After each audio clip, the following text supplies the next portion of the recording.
Good morning, School of Light.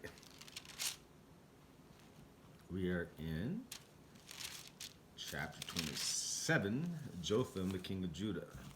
If you want Bible studies, we got lots of Bible studies free of charge. It's really awesome. What do you got to lose to ask, right?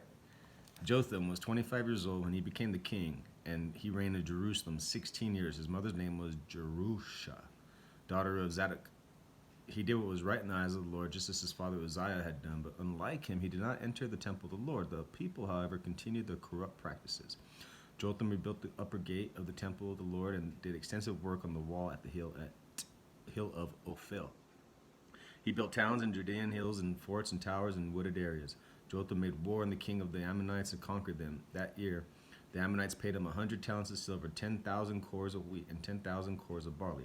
The Ammonites brought him the same amount also in the second and third years. Jotham grew powerful because he walked steadfastly before the Lord his God.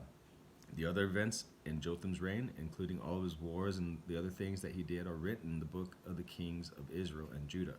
He was 25 years old when he became king and reigned in Jerusalem 16 years. Jotham rested with his fathers and was buried in the city of David, and Ahaz, his son, succeeded him as king.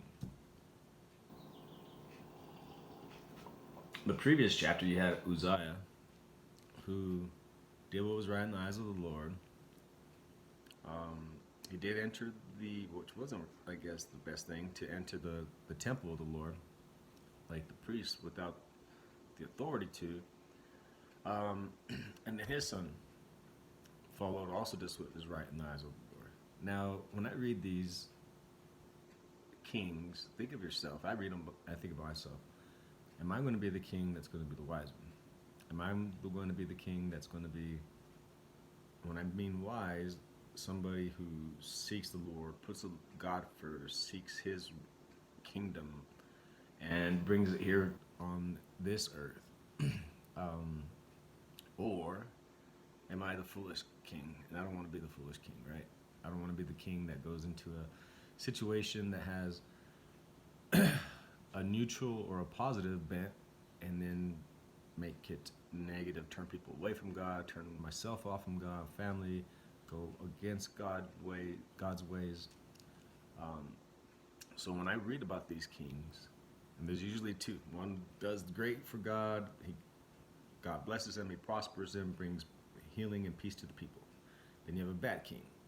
He builds up other idols and worship to other gods. He leaves God, and then the people suffer from some sort of oppression. Or they're conquered. The country, the king that serves other gods, is conquered, and the people suffer. And the people in your life would be the household that you have, the household you're in charge of. Be a good steward. God bless. You need Bible studies, let me know, we got them.